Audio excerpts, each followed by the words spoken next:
Welcome friends. Siragadikka ஆசை அடுத்த வாரத்தில் என்ன இன்ட்ரெஸ்டிங்கான சீன்ஸ் வரப்போகுதுன்றதை பற்றி பார்க்கலாம். என்ன ரோகிணி, உன் மலேசியா மாமா வராருன்னு சொன்ன இன்ன வரைக்கும் வரவே இல்லை, அவர் வராரா இல்லையா அப்படின்னு கேட்டுட்டு இருக்கிறாங்க விஜயா. தான் அவர் ஃபோன் பண்ணாரு, அவர் வந்துட்டு இருக்கிறாரா அப்படின்னு சொல்றாங்க ரோகிணி. கொஞ்ச நேரத்திலேயே ரோகிணி செட் பண்ண அந்த மலேசியா மாமாவா நடிக்க வந்தாலும் கோட் சூட்லாம் போட்டு கார்ல வந்து பந்தாவா வந்து இறங்குறாரு. ரோகிணிக்கு பொங்கல் சீரா 21 தட்டு கொண்டு வராரு. மனோஜை பார்த்த உடனே நீங்க தானே ரோகிணியோட மாப்பிள்ள மனோஜ் அப்படின்னு சொல்லி கரெக்டா கண்டுபிடிச்சிடுறாரு. மலேசியாவில் நான் ரொம்ப பிஸ்னஸில் பிஸியாக இருந்தேன், ரோகிணி கண்டிப்பாக வந்தே ஆகணும்னு ஃபோன் பண்ணி கூப்பிட்டதுனால தான் நான் வந்தேன் அப்படின்னு சொல்கிறாரு.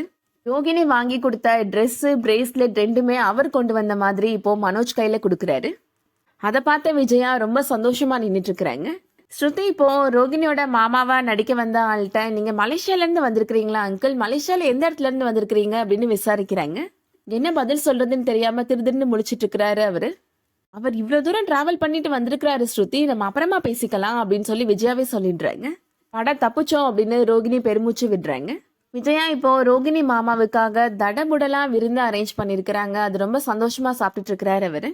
அவர் நடந்துக்கிற விதத்தை பார்த்தா இப்போ முத்துவுக்கு சந்தேகமா இருக்கு. உண்மையாவே இந்த ஆள் மலேசியால இருந்து தான் வந்திருக்கிறானா மீனா, எனக்கு ரொம்ப டவுட்டா இருக்கு அப்படின்னு சொல்லிட்டு இருக்கிறாரு முத்து. நீங்க எதுவும் பிரச்சனை கிளப்பாம அமைதியா இருங்கங்க அப்படின்னு சொல்லிட்டு இருக்கிறாங்க மீனா. ஒரு வழியா மீனாவோட மாமாவா நடிக்க வந்தவர் அவர் கொடுத்த கேரக்டரை பெர்ஃபெக்டா நடிச்சிட்டு அந்த ஊர்ல இருந்து கிளம்பி போயிடுறாரு. மீனாவுமே இந்த தடவை மாட்டிக்காம தப்பிச்சிடுறாங்க. இதுக்கிடையில கிராமத்துல பொங்கல்ன்றதுனால நிறைய போட்டிகள்லாம் நடத்துறாங்க.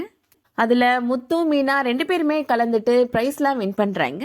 பொங்கல்ல ரொம்ப சந்தோஷமா கிராமத்துல கொண்டாடிட்டு அண்ணாமலை குடும்பம் மறுபடியுமே இப்போ சென்னைக்கு கிளம்பிடுறாங்க. மனோஜ் மறுபடியும் இன்டர்வியூக்கு போய் வேலை தேட ஆரம்பிக்கிறாரு. இதுக்கிடையில முத்து இப்போ ஒரு சவாரியை இறக்கி விடுறதுக்காக போறாரு. ஒரு கறிக்கடை இருக்கு, யதார்த்தமா அங்க பாக்குறாரு. அங்க பார்த்தா ரோகிணியோட மாமாவா நடிக்க வந்த ஆளு அங்க கறி வெட்டிட்டு இருக்கிறாரு. அந்த பார்லர் அம்மாவோட மலேசியா மாமால இவர் கசாப்பு கடைக்காரரா அப்படின்னு பாத்துட்டு இருக்கிறாரு முத்து. நேரா அந்த ஆள்கிட்ட போய் நீ எதுக்காக ரோகிணியோட மாமாவா நடிக்க வந்த அப்படின்னு கேக்குறாரு. இந்த உண்மையுமே சொல்லாம மலுப்புறதுக்கு பாக்குறாரு அவரு. இப்ப நீ உண்மையை சொல்லல அப்படின்னா போலீஸ்ல கம்ப்ளைண்ட் கொடுத்துருவேன் அப்படின்னு முத்து மிரட்டுறாரு. பயந்து போய் நான் எல்லாம் உண்மையை சொல்லிடுறேன்ப்பா அப்படின்னு சொல்றாரு அவரு. என் பேரு பிரவுன் மணி, நான் இங்க கறிக்கடை தான்ப்பா வச்சிட்டு இருக்கிறேன், எனக்கு நடிப்புலன்னா அவ்வளோ ஆர்வம் அப்படின்னு சொல்றாரு. ரோகிணியோட ஃப்ரெண்டும் ஒரு நாள் என்னை பாக்குறதுக்கு வந்தாங்கப்பா அப்படின்னு சொல்றாரு. மணிரத்னம் படத்துல நடிக்கிறதுக்கு எனக்கு சான்ஸ் வாங்கி கொடுக்குறேன்னு சொல்லிட்டு ஆடிஷனுக்காக அந்த பொண்ணோட மாமாவா நடிக்க சொன்னாங்கப்பா அப்படின்னு சொல்றாரு. என்னை சுத்தி நிறைய கேமராலாம் இருக்கும் அப்படின்னு சொன்னாங்கப்பா, அதனாலதான் நான் நடிக்க வந்தேன்ப்பா அப்படின்னு சொல்றாரு. பொய் சொல்லி நம்ப வச்சு என்னை ஏமாத்திட்டாங்கப்பா அப்படின்னு சொல்றாரு அவரு. இப்பதான் முத்துவுக்கு ரோகிணி சரியான ஃப்ராடு அப்படின்ற உண்மை புரிய வருது. முத்து அந்த பிரவுன் மணியை வீட்டுக்கு கூட்டிட்டு போய் எல்லாரும் முன்னாடியும் உண்மையை சொல்ல வச்சு ரோகிணியோட முகத்திரையை கிழிப்பாரா? வெயிட் பண்ணி பார்க்கலாம். சீக்கிரமாவே ரோகிணி பத்தின உண்மை வெளிவரணும் அப்படின்னு நினைக்கிறவங்க இந்த வீடியோவுக்கு ஒரு லைக் பண்ணிக்கோங்க. சீரியல் பத்தின அப்டேட்ஸ்க்கு நம்ம சேனலை சப்ஸ்கிரைப் பண்ணிக்கோங்க. தேங்க்ஸ் ஃபார் வாட்சிங்.